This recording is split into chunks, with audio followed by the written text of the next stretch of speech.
54 3 2 1 0 0 mu rejoindre ñun suñu concept from zero to hero donc voilà loolu moom moo def tey ki ma nekkal ma meen Mr Soldier Town benn hero parce que départ bi c'était zéro mooy dara nekk fi woon amuloon tour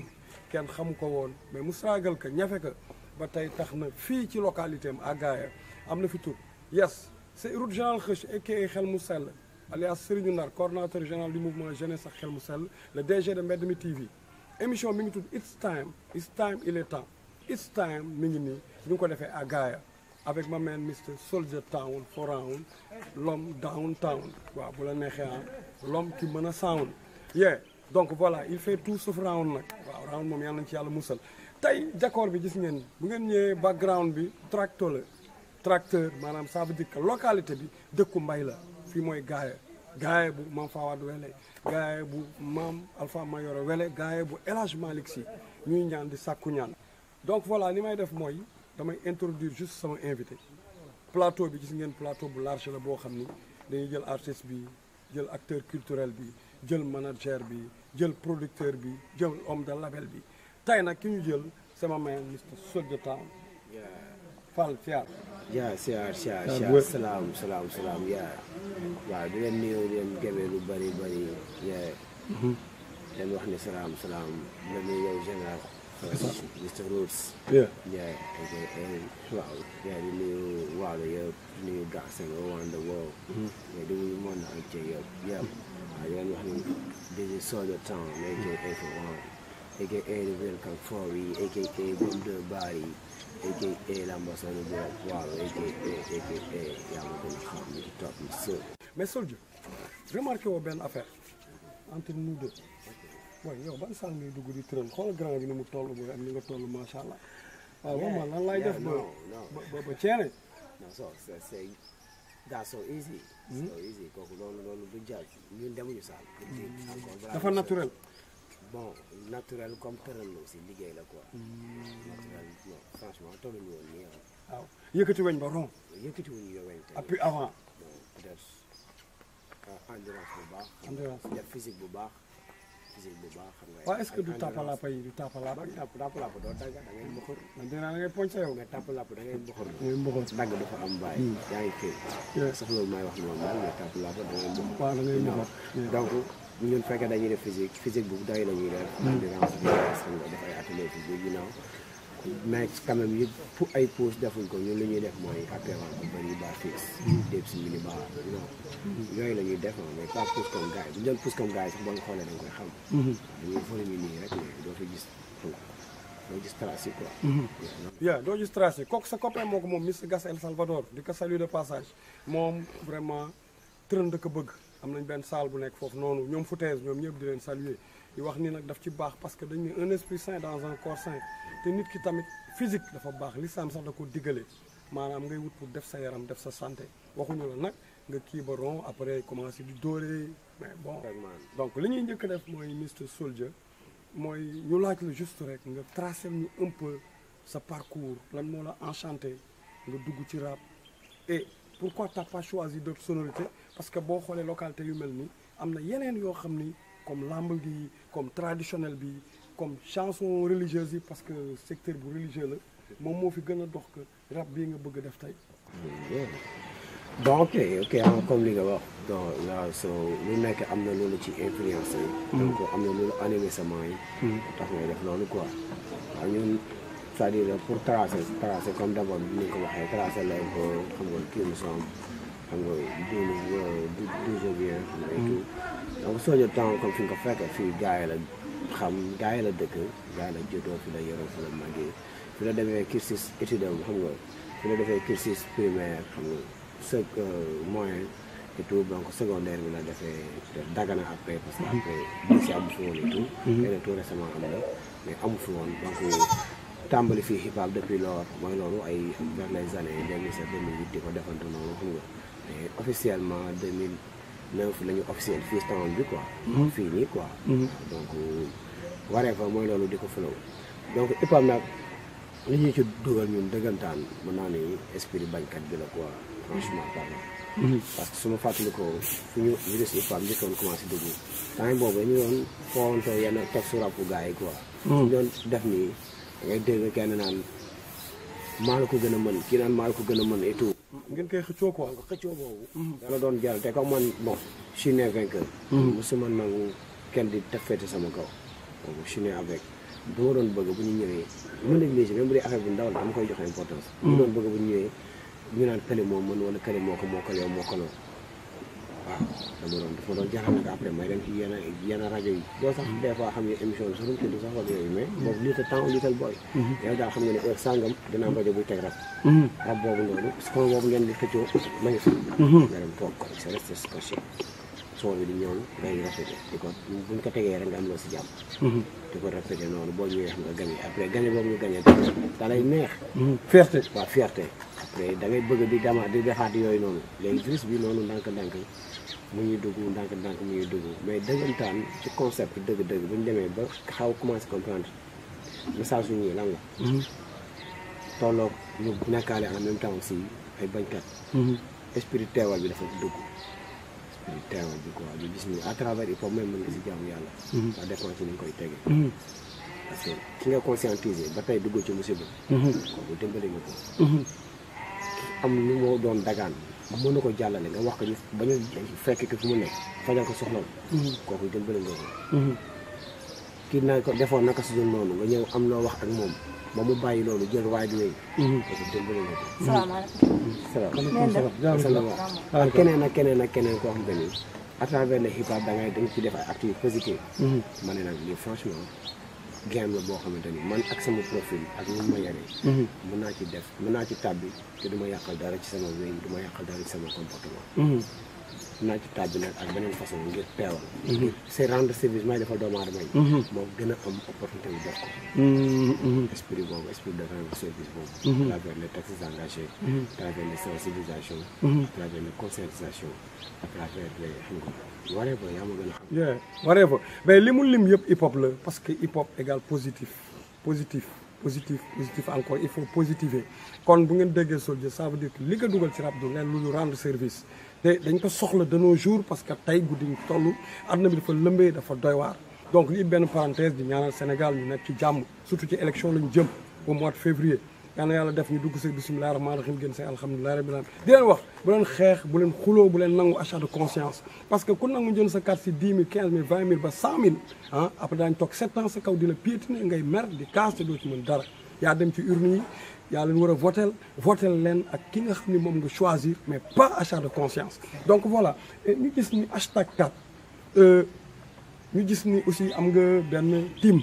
Souldiers Mifa ñu raar tey de nos jours artiste dafa soxla gannaaw ay góor ay jigéen ay xale ay mag ñoom ñëpp ñu ànd gëm une personne pour jàppale ko tey li ñu wax mooy hashtag 4 mooy gars yi hip hop ah nga commencé ko def 1 ba 4 c'est quelque chose du dëgg ñu gis ni chaque année da ngay gën a innover day gën a màgg day gën a rëy ba ren gis nañu ni li ci am entrée la et puis xaas la gars yi fay ñu gis ni da nga feesal cat ba cat en plus de cela nga am chance indi fi des ténors des grosses pointures mën nañ fi lim ay Leuz Diwane ji ñëpp xam nañ guddi yi ñu toll Leuz Diwane ji mburoog lem bi dafa fay macha allah yàlla na yàgg fay yàlla na sax mburoog gerte caaf ñëw fayaat mburoog beurre ñëw fayaat mburoog saucisson fayaat comme mburoog beurre amoon na fi baara mooy mburoog beurre waaw ci mbalax bi ci mbalax bi léegi moom mu génne mburoog lem mais nag bu ko lem bu ko masa lem donc voilà ñu gis ni ay ñoom Mr Lodja waxal waaye ñëw nañu ak tant d'autres Baye Maak ñëw na ah Kambano ñëw na ah ñooñu ñëpp gis nañ leen gars yi ñëw communier ak waa Fadel Fati ak ñeneen donc ñu gis ni gars yi bi ñu ñëwee kenn ku nekk am profil def show bi mu nice public bi génn gars yi wuy si entrée yi amoo ci benn crainte parce que équipe bi nga am la alors loolu Souldier wax ñu ci loolu quoi. waaw so j'ai comme ni nga ko waxee ñun ba ñu jógee pour def hip hop defuñ ko woon pour affaire fausse defuñ ko woon pour affaire événementiel defuñ ko woon ngir show yi daf ñu jafe woon dañ koy def pour mu yomb ñu defuñ ko tamit just pour am ci benn tege dem state wala gën a dem xam nga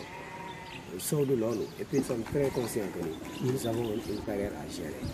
Et une carrière à gérer n'est pas un événement à préparer non. Là de cinq. Donc sachant que les carrières la bu ñu war a gérer c'est toute une vie ou bien toute une carrière jusqu'à ce que fi nga ko war a offrir nekk ci leneen. xam ni nag il faut ñu am assise. laaj lépp loo xam ne yaa ngi koy def. loo xam ne dafa laaj public laaj affaire mbooloo laaj organisation dafa laaj ngeen assise. te balaa nga naan nekk mënoo am doole feneen defaroo sa base mënul nekk nekk. dañu teel a conscient ci loolu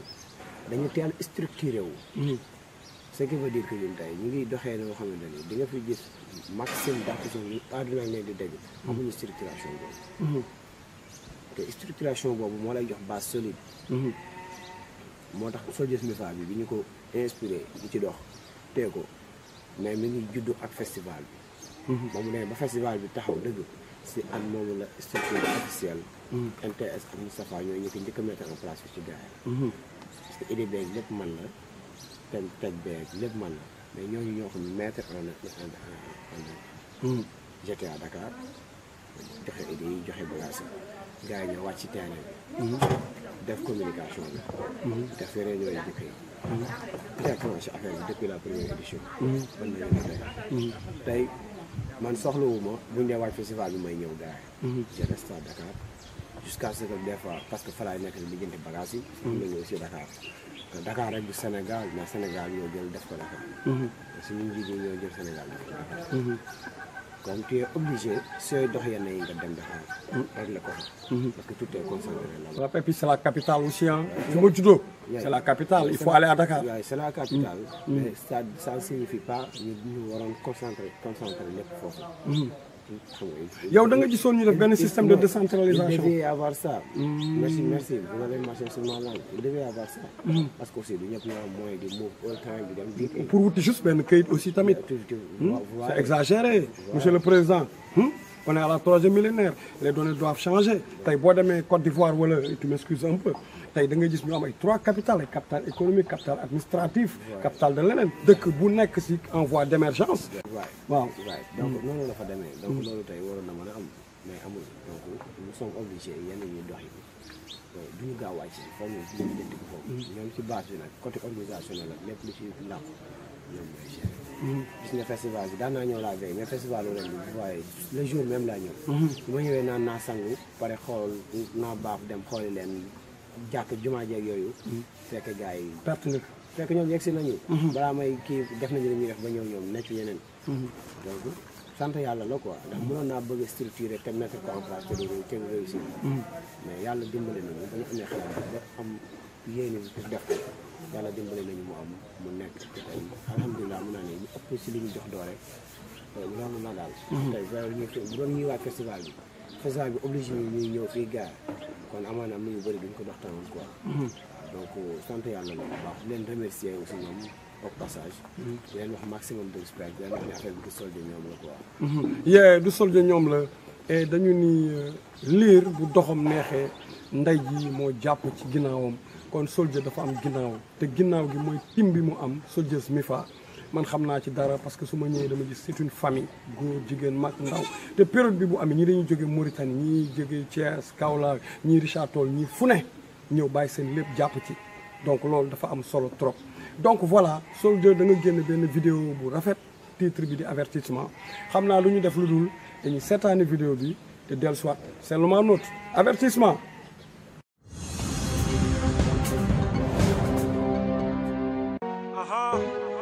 This is the real Kang Fury,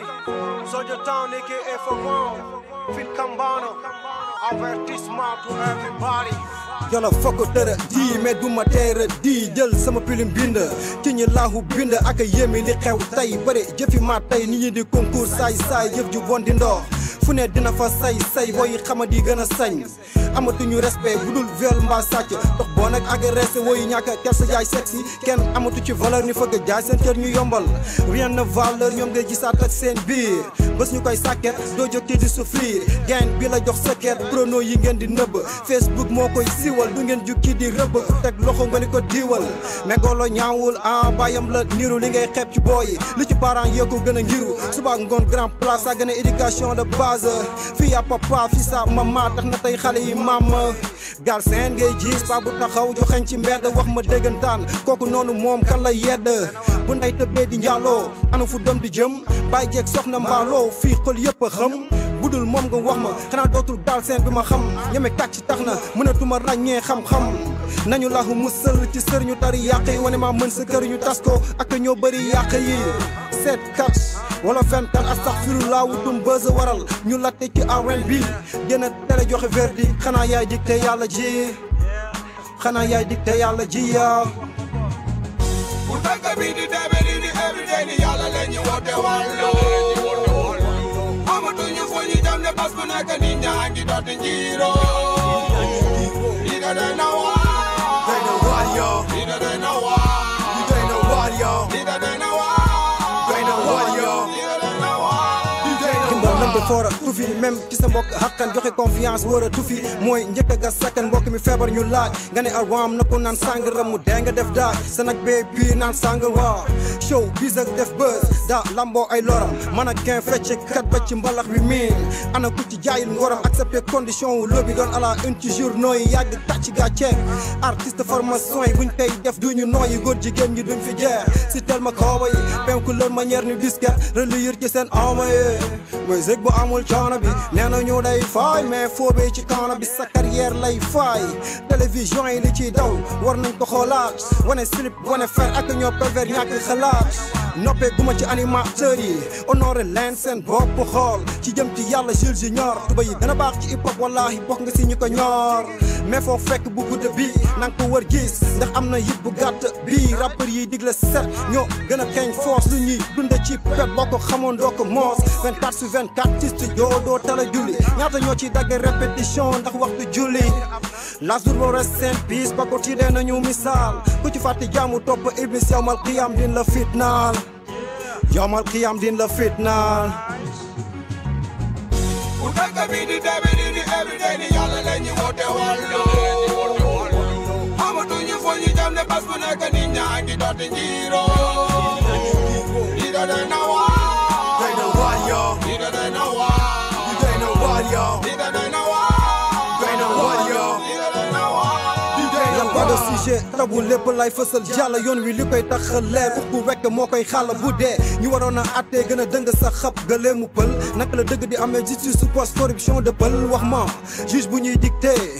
kañ la justice bi di am indépendance kañ la Galsen di bañ na nga jóg ci dépendance ya taxi man ci passerelle di ma si ça passe boo ko xamul c'est réel li nga fi dégg du ay fiction nga si c'est réel xaj yi jëfu ni pampa ci détail yu ond rek ñu kii la ñu un naw nit ak dox people bi doon ay killer népotisme laa fi gis ak ay poste gré ya gré naa fekk politicien yi bal bu fi tàkk ñoo ko tey ma kii sa discours ak Obama wane na ni da ngaa ragal vous devez être catégorique ndax Galsen ngay waaga la contre voix illuminati yi waruñ ko jëndee suñu diina fe terroriste nañ ci tey ni suspect ci karawu jinne arnaque bu salte la teg santage ci leve ko roofam ñeme yàlla fës ngor ak diine tumul wànk ni jën bu ñu fàtte roofam njàngaleeg njàngale mi ni ko am zéro positif indépendance ba tey on li mafia ak deal politique ci lu additif na fi jóg ñaari tabaski ñetti korité ni weer bu ñuy téléchargé dañ ko bëggul wala dañu mënta ànd kañ la lii di changé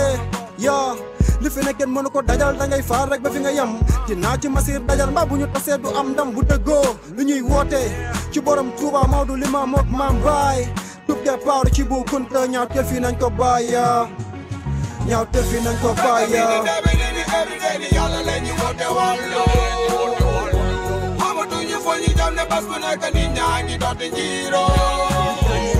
lii da doy na waar yow lii da doy na waar yow lii da doy na waar yow lii da doy na waar life bi ma ko bañ ci biir life bi ma sangi ni xale bi néew di doole bi paa bi bis dina ñëw nga ñibbi that's right bis dina ñëw nga ñibbi that's right bis dina ñëw nga ñibbi. Hommage aux victimes de Stade Demba Diop et à nos soldats descendus à la catastrophe de Missirah. Stop à l'enlèvement des enfants, libérer les innocents, non à la loi du plus fort. Justice for everybody.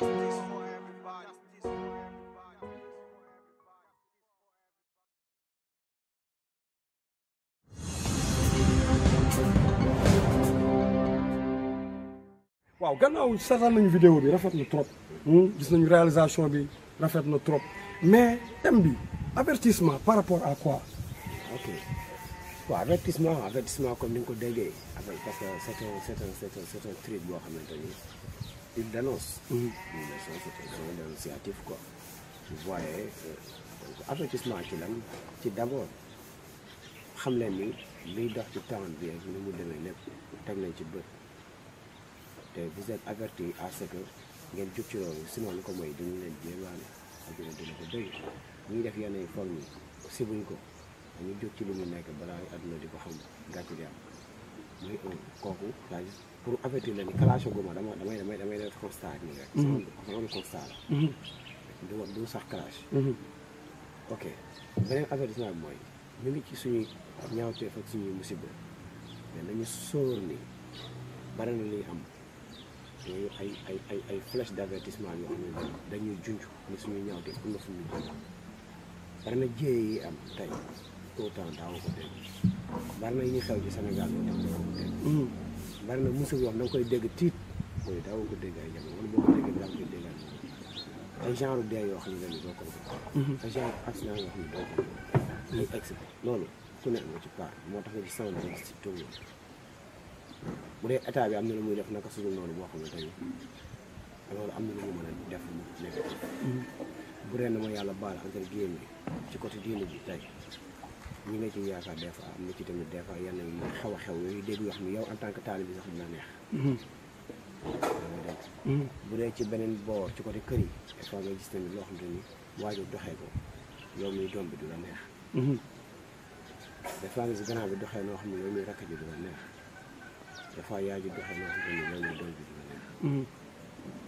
et cetera et cetera tellement nit ñi dañu gën a pervers gën a ñeme gën a violent gën a agressif c'est-à-dire ñu baal ma ci terme bi may indi nii mais so gangster life bi ngay gis I don't give a fuck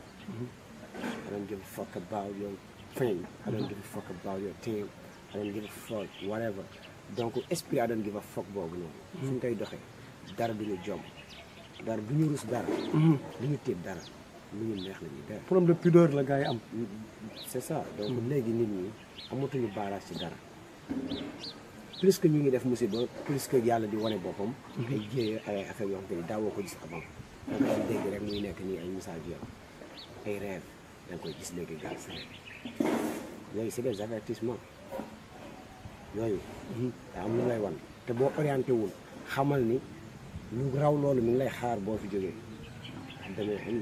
ne donc avertissement ci ñaari boor yëpp donc avertissement ci kàddu gi bu ngeen jugul ci li ngeen nekk dina gën a dëgër avertissement ci bu ngeen jugul ci li ngeen nekk misaal yi yàlla di joxe am na lu ko pire luy ñëw après kon jóg leen ci li ngeen nekk balaa dara di ñëw yaa kon jóg leen ci li ngeen nekk balaa dara di ñëw avertissement vous êtes averti l'artiste lii lañ koy soxlaa mooy xel mu sell mi artiste lañ koy soxlaa muy indi des solutions mais pas di ñaxtu di ñaax di clash di ego trip donc une partie la ci rap mais tamit bind leen texte yu rusé parce que avertissement seetaan ngeen vidéo bi gis ngeen li mu ci wax yëpp dafa am solo donc voilà di remercier encore ñi nga xam ne mooy suñu sponsor leader muy shop dégg daaj bëri caaj tey ñoo ma solal bleu bi kaw ba suuf xam naa yow moom ban shop moo la solal non man moom yee na Soldiers mi fa waaw man Soldiers mi fa quoi wala gaay shop non man mën naa ni bon li ma ko mën a waxee sax non pas gaay bu gaay shop parce que tamit xam naa mu ne gaay shop gaay waaw non sol bi tey aj nii ngeen xam nga nagul gaay non mais mën nañ di exporter tamit bon c'est vrai mais quand même xam nga rek mën naa ni daal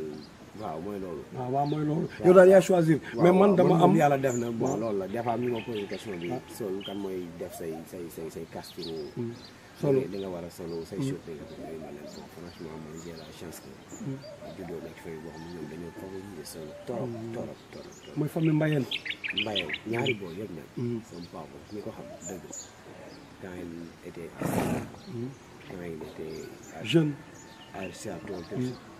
tous ces moments là génération bi buñ lay wax tey da nga naan carrément yow sax defagoo sa level père bu dee sama maatale tey ma la wonoon photo boo ko gisee buñ la waxee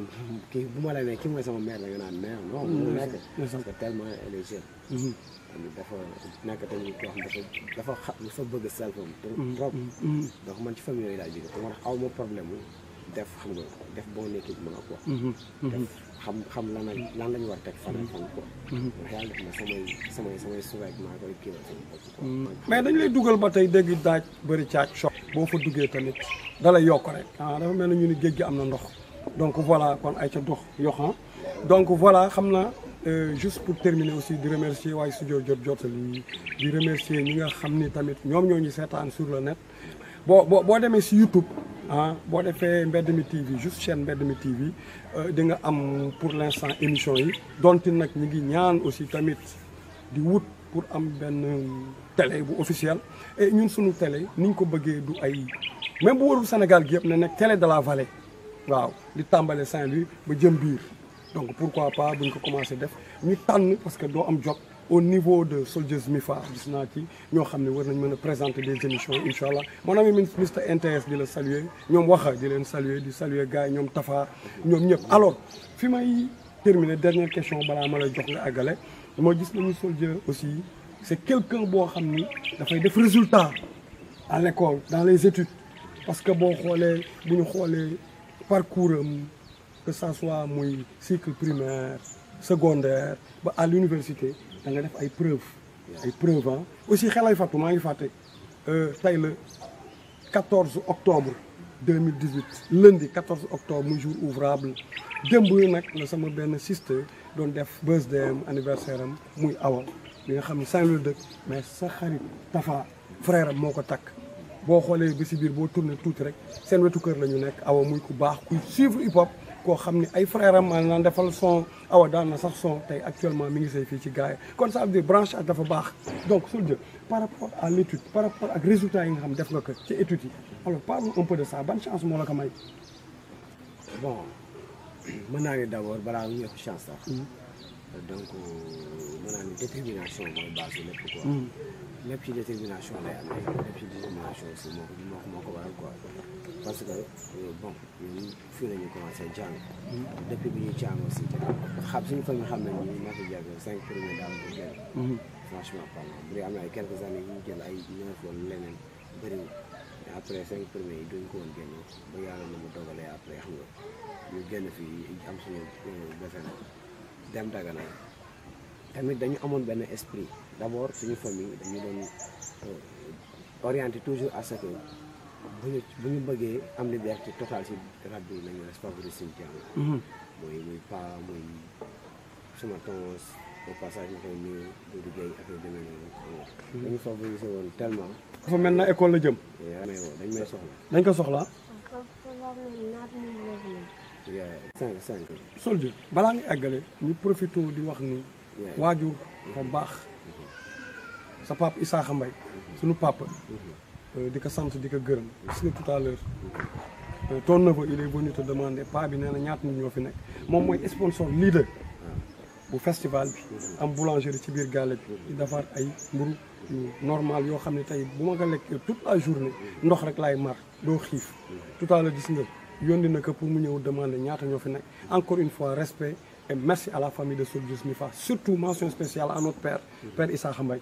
alors waaw balaa may jàll ci question boobu sax comme li nga boros rek mun naa ne suñu force bu extraordinaire bu xamante ni mooy tax lu ñuy def mu yéem gars yi saa yi fu mu jaar c'est la famille waaw particulièrement père ak mère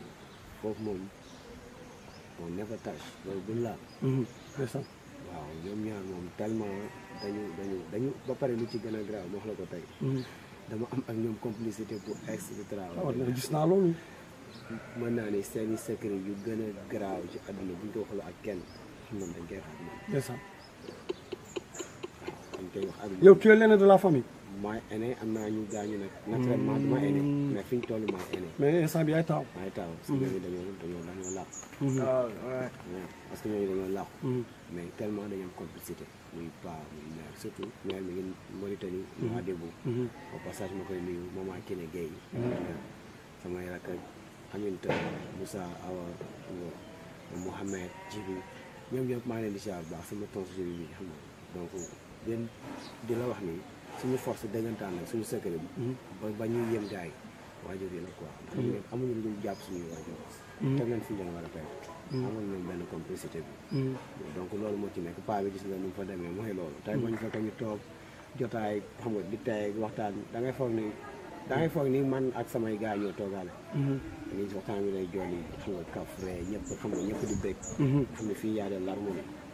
donc man lépp lu may def di décarcassé wu ñoom ñoo tax aussi lu ma mën dama koy def ngir ñoom lu ma deful rek yoru ma ko ñoom it la même chose aussi tamit kon kenn du waajur fonk leen seen waajur am na solo trop man it maa ngi gërëm di sant mon père Amadou Mokhtar Ndiaye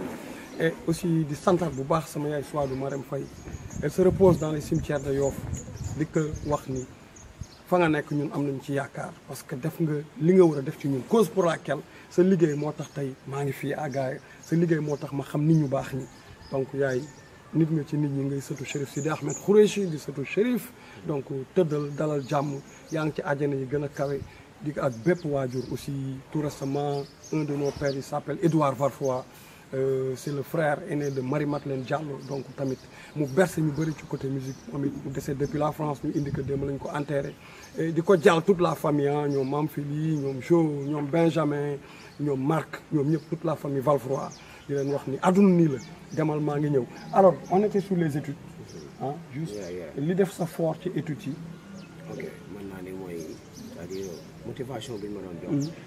ci c'est-à-dire pour ma am liberté dëgg-dëgg il faut ma ci d'abord man naturellement dama mos bëgg jàng vraiment ndax it loolu li ma ko wax loolu su ma amul envie bi ak kii bi du am donc man dama mos bëgg jàng comme la ñoom orientation yi ñu koy def ma leen di bàyyi xel aussi tamit tey dama am yàggoon am esprit wu fii fekk ma fi rap te dama fi bëgg def rap mooy am nañu fi doon nekk mais bu may wax rap mooy am niveau am respect ñu xam ne am na fi dëggantaan reconnaître boobu boo reconnaissance bi amagul woon dama ne sama first fight mooy d' abord même lu fii sax waalu ci boppam dégg gu ma fi koo xam ne day ne ci kaw di ko xendal ak grand yi wala gars yi ñu naan buñu ne from diw from place sangam ñu ne au moins diw from waalo mu bokk ci tendance yi ma teel a am esprit de combat boobu parce que nee naa la ci affaire de influence combat affaire de mënoo ma maa la mën la ma hip hop commencé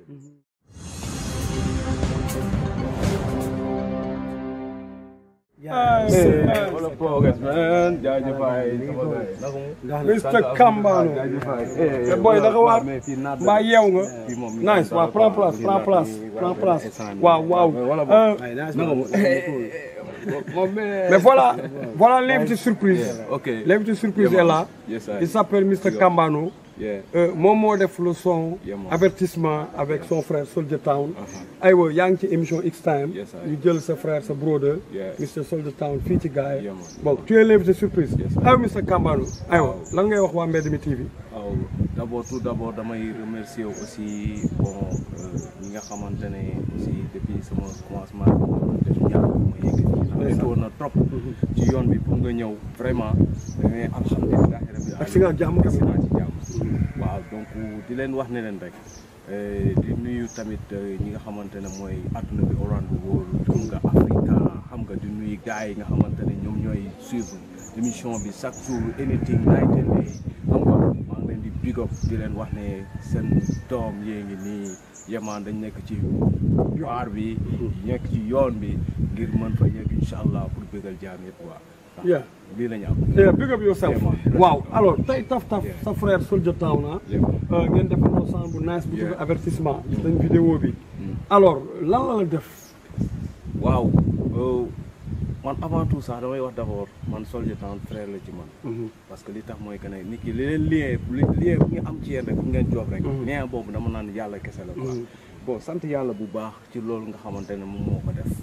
ndax tey jii 3 ans ñu ngi toog di préparer si bi di xool naka la ñuy def ba nga xamante ne bu génnee rek dina mën a accessible à toutes les oreilles c'est ça moo faya voilà donc moo tax ñu jël affaire bi jéem a xool ni ñuy def liggéey bi gën a set sama gars yi jàpp ci waa classique du canal 4 ngeen ko defee non classique la classique Bril surtout Bril sama frère bi maa ngi lay bëggee bu baax Bril 5-4 liggéey bi rafet na ñu ngi lay bëggee bu baax a baax jaajëf bon di waxaat nag naan nekk population gars seen doom vraiment ñëw na ngir bëggal leen ngir teg fi ay affaire yoo xamante ne yéen c'est-à-dire dafa mel ni man dafa am benn émotion boo xamante ne dafa nekk ci man saa yi ma duggee ci dëkk bi rek damay am lu may njëkk sentir mooy déjà ñaan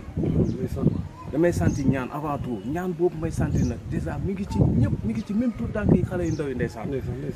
oh affaire boobu daf ma touché vraiment di ko wax ne Soldier Town vraiment big up one love quoi Soldier gis nga Mr Kambano l'invité surprise ton frère il a fait le déplacement il a fait 300 et quelques kilomètres pour venir à Gaye pour une première fois te rejoindre #4 bi mu assister que gis nañ li ngeen defandoo ci terrain bi nu mu naysee en dehors de clip bi en dehors de son bi concert bi ngeen joué ndoo avertissement bi fële ne mu def faya alors Sol lan la def tey nga link ak Kambano ba mën a def ak moom son ba indi ko sa temps ok d'abord ñu koy dalal moom di ko yoxaar respect ku bëgg tàppa lappa la nag waaw naturel bi ma tapa lappa donc di ko give full respect xam nga di la wax ni real Joe mi ngi nii xam nga nitu neen xol bu baax quoi macha allah donc tey nit noo mën a mel tey boo amoon adduna yi defoo bu sa xol naay see rek da ngay neex a gérer te macha allah moom it comme yow ñàkk ki ñaan la quoi waaw so Maakam Canal 4 mën naa ne moo ñu boole mais après dafa dépassé Canal 4 après dafa dépassé même musique Maakam dundutuñu affaire musique quoi instant yi affaire de frère la ñuy dund affaire de fraternité la ñuy dund te comme ni mu ko waxee single bi maa moom ba ñuy teg projet bi depuis ay par rapport ak boobu parce que projet avertissement ba ma ne da war naa def sound bu tudd avertissement di wax nangam ba ma ne rek war naa def sound bu tudd nangam di wax nangam rek si la yàlla def ñu link ma déglu ko biir Canal 4 voice am lu ma jox ma ne ko bàyyi yow ñoo war def sound bi mu confirmé mais entre temps yàlla li muy dogal gisewatuñu woon déconnexion am mu xawoon move demoon Casa yi tout déconnexion am lu yàgg ba sax projet bi mu jigi ma commencé woon ci teg ak les diwan ji ñu teg maa moom ba finalisé ko def mais lu yàlla tudd rek day am mais moo ko waroon defaat très bien yàlla def boule bi di tourner ay retard di am ay affaire di am di yéeg di wàcc di yéeg presque traîné na 8 mois wala 9 mois di wëri ba dellu si waat taxaw tak mënu yàlla defaat ma mu dellu si waat affaire di dellu si waat diggante bi ñu ko linkee waat maag moom ak bi ñu ko defee matul 1 mois tak sa waaye nangam ak nangam waaw wax na dëgg suñu projet ba jox ma bit bi am branché bit bi tak mu teg ci am leneen lu mu tegoon mu ñëw ñu xool ñu segg ma ne ko non nañ teg li mu teg ñu teg finalisé programme studio dem studio dugal jeex na pare vite fait xoolal tournure boobu noonu donc nga xam ne yàlla rek moo fi nekk moom yàlla yéene rek lay fay yàlla kenn la yàlla rek moo fi nekk donc alors mu nice trop jaajëf ñu ngi siyaar ñu am yeneen projet yoo xam ne du bii rek dañu war a job am na yeneen ci kanam pourquoi pas projet album sax parce que gis nañ yéen ñaar mën ngeen ànd non parce que voix am ak sa voix joxe na gis nañu avertissement bi nice na trop donc Mr Kambano et juste comme tu es l'invité surprise alors voix bi dañu bëgg nga yëkkatil ñu benn level bu kawe more fire bless it love bless it up Mr Kambano da cengalama jarama jigéenu àdduna kon damay dellu di leen waay jigéenu àdduna tey yéen a ngi fii bu suba yéen a ngi fey dugg fu ne lijjanti ngir bañ njaboot gi xiir boobu nekk lépp ngeen ko di bañ njaboot gi xiif boobu nekk lépp ngeen ko ba yónni am ci yan kan ma sa jono fire mais affaire bi nice na gis nga gars waa gars yi ñëpp ñu ngi xale yaa ngi commencé ñëw parce que lii mooy naturel vibe et puis yàlla def voice bi gën a wér et yaag sa frère ngeen gën a liggéey gën a def ay bagages te gis naa ni dina nice trop donc Mr Kamba yaa fi jaaroon donc di wax ni nuyu gars yi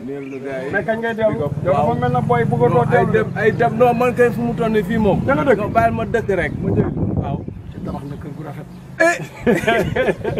ah man big up yourself donc voilà c'est l'invité surprise Mr Kambano Soldier gis nga friend bi ak voice bi naturel bi tout ça easily gis nañu affaire bi nice na trop kon